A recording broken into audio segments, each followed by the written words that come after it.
सहस्र दळ साजरे नयनाचे शेजारी, अर्धमातृक अंतरी चिन्मय वस्तू.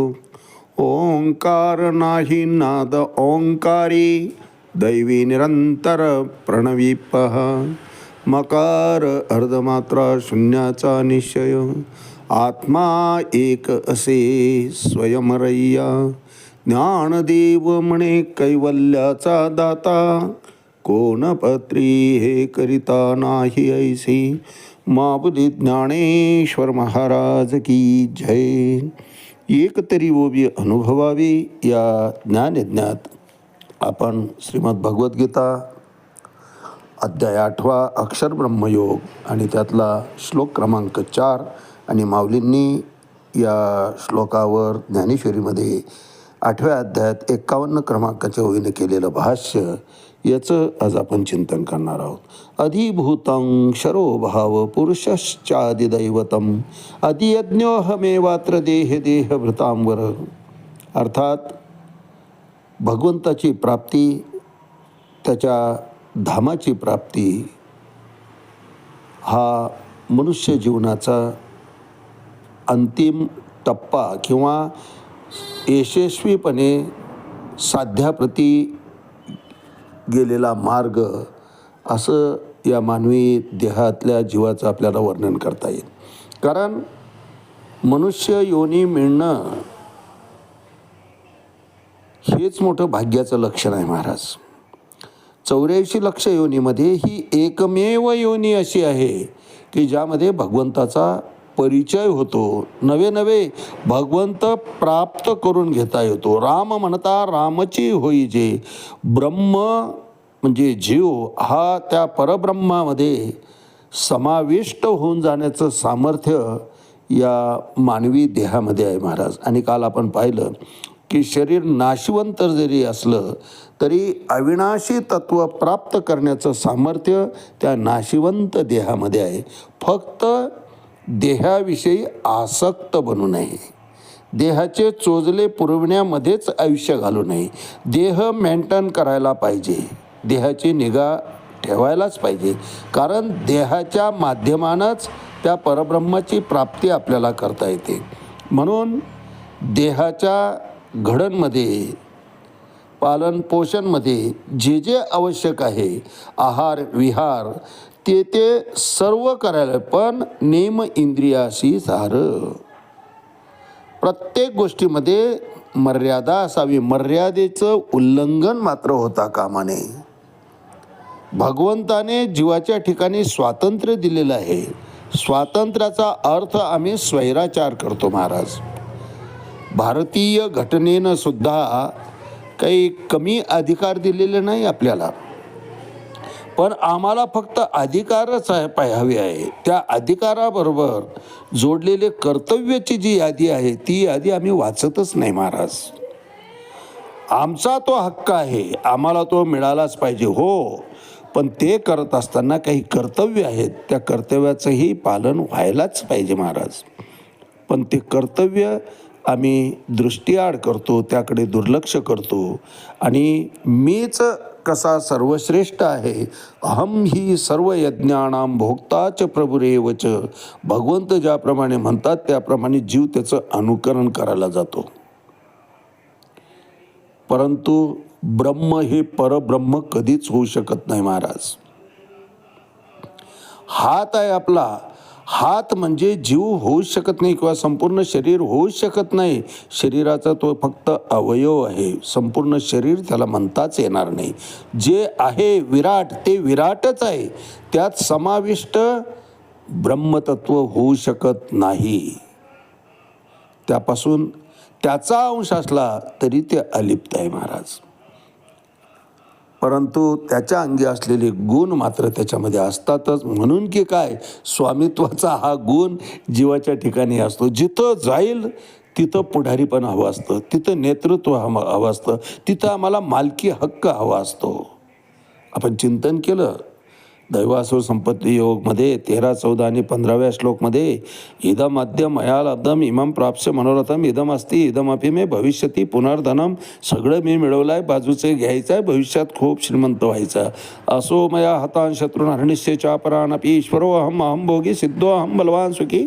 अरे सगळ्या याच्याचा मीच भोगता आहे. भोग्य वस्तू जितक्या पृथ्वी तळावर आहे त्याचा भोगता फक्त आणि फक्त मीच आहे. मलाच मसिहा म्हणून भगवंताने या ठिकाणी पाठवलं आहे असा गोड गैरसमज जीवानं करून घेतला असतो महाराज. अड्ढो अभिजनवान अस्मि कुतो अन्यस्ते सदृश्यमया यस्य दास्यामि मोदिष्य इति अज्ञान विमोहिता. अर्ध्या श्लोकमध्ये भगवंत संपूर्ण ज्ञान जीवाविषयीचा, जीवाचा स्वभाव या ठिकाणी सांगून टाकतात की अर्जुना, हे सगळं काही जीवाचा जो स्वभाव बनलेला आहे याला कारण फक्त अज्ञान आहे. ते अज्ञान दूर झालं की ज्ञान प्रकट होतं आणि ज्ञान प्रकट झालं की स्वस्वरूपाच्या जाणीवबरोबर माझ्या स्वरूपाची त्याला जाणीव होते. जो मी हृदयस्थ बसलेला आहे, उपदृष्टा हनुमंता भरता भोगता महेश्वरा. 13व्या अध्यायात 22व्या श्लोकमध्ये सांगितल्याप्रमाणे किंवा ईश्वर हा सर्वभूतानां हृदयस्य अर्जुन तिष्ठतो भ्रामेन सर्वभूतानी यंत्रारूढानी माये. या 18व्या अध्यायामध्ये 61 क्रमांकाच्या श्लोकमध्ये भगवंत सांगतात की मी हृदयस्थ बसलेलो आहे. किंवा सर्वस्यचाम 15व्या अध्यायामध्ये 15व्या श्लोकमध्येच सांगतात, 15व्या अध्यायात पुरुषोत्तम योग, की सर्वस्यचाहम हृदय सन्निविष्टो मत्तः स्मृतिर्ज्ञानोपहो मनंच वेदैश्च सर्वैरहमैव वेदो वेदांत कृद्वेत विदेवचाहम. कधीच सोडलेलं नाही अर्जुना मी जीवाला एकटं. सदैव मी त्याच्या सोबत आहे. फक्त अज्ञानामुळं माझा त्याला परिचय होत नाही. अज्ञानामुळेच तो माझ्यापासून दूर राहतो, स्वतंत्र होतो आणि जीव स्वतःला स्वतंत्र समजतो. स्वतंत्र आहेच, पण स्वतंत्र्याचा अर्थच सुरुवातीला आपण पाहिल्याप्रमाणे स्वैराचार काढून घेतो आणि जे जे मनाला वाटेल, मन धावेल तिथे तो धावत सुटतो महाराज. मनाच्या अधीन होऊन जातो. त्यामुळे इंद्रियसुद्धा मनाच्या ताब्यात राहत नाही. जितेंद्रिय असायला पाहिजे. मनोमार्गे गेला तो तेथे मुकला माऊली तर म्हणतात. हरिपाठी गेला तोची धन्य. पण मनाच्या याच्यानं वाहत गेला अधोगती ठरलेली आहे महाराज. कारण मन हे शक्यतो चांगला विचार करतच नाही. मन चिंती ते वैरी न चिंती. नेहमी नकारात्मक, नेहमी चांगला विचार मनाच्या ठिकाणी होतच नाही महाराज. हार घेऊन या म्हणून जर पूजा करता पाठवलं मुलाला मोटरसायकल देऊन आणि त्याला आता हार घ्यायच्या ठिकाणी गेला, सहज हनुमंतरायाच्या मंदिराजवळ हारवाला बसलेला. मुलाला वाटलं आरती सोडून जाऊ नये, संस्कार आहे म्हणून आरतीला थांबला. इकडं उशीर झाला. किती विचार मनामध्ये येतात महाराज तोपर्यंत. कुठं धडकला असेल का, कोणाबरोबर भांडण झालं असेल का, कुठं मार्गाला तर गेलं नसेल, कुठं गुटखा खात बसला असेल का. नको नको ते नकारार्थक विचार येतात महाराज. पण मंदिराजवळ हार घ्यायला गेला, तो आरतीला थांबला असेल, हा विचार मनाच्या ठिकाणी येतच नाही महाराज. म्हणून भगवंत म्हणतात की ज्ञानाची प्राप्ती झाली की मन आपोआप माझ्या ठिकाणी स्थिर होतं. त्याचं कारण असं आहे की मीच सर्वे सर्व आहे. करणे का न करणे आघवे तोची जाणे विश्व तसे जेणे परमात्म्याने. हा संपूर्ण विश्वाचा गाडा हा मी चालवतो याची खात्री त्या ज्ञानवंताला, त्या कृष्णभावित माणसाला, त्या साधकाला होत असते अर्जुना. आणि त्यामुळं तो संपूर्ण विश्वास माझ्या चरणी दृढ करतो, संपूर्ण विश्वास माझ्या ठिकाणी ठेवतो आणि करीत असलेलं कर्म हे केवळ भगवंताच्या प्रेरणेनं आपण करतो आहे. भगवंताने बळ दिलं आहे म्हणून ते कर्म करतो आहे. आणि भगवंत सर्वात महत्त्वाचं म्हणजे भगवंताची इच्छा आहे म्हणून आपण ते कर्म करतो आहे. असा सात्विक विचार त्या कृष्ण भावना भावित मनुष्याच्या ठिकाणी येतो आणि मग आपोआपच तो पारमार्थिक बनून भगवंत प्राप्तीच्या मार्गानं आपला मार्गक्रमण करत असतो. यश ठरलेलंच असतं. भगवत धामाची प्राप्ती तो निश्चित करून घेतो. फक्त त्यासाठी ज्ञानाची प्राप्ती व्हायला पाहिजे, सत्संग लाभायला पाहिजे, स्वस्वरूपाची जाणीव होऊन तेही पूर्ण विसरून जाणं, भगवंत चरणी लीन होणं हेच मानवी जीवनाचं सार्थक आहे. अर्थात हे प्रत्येकाला कळत असतं असं नाही, परंतु मायेनं झपाटल्यामुळं त्याला योग्य मार्ग दिसत नाही. याकरता सत्संग हवा, गुरुची कृपा असायला पाहिजे महाराज. यावर भाष्य करताना माऊली 8वा अध्याय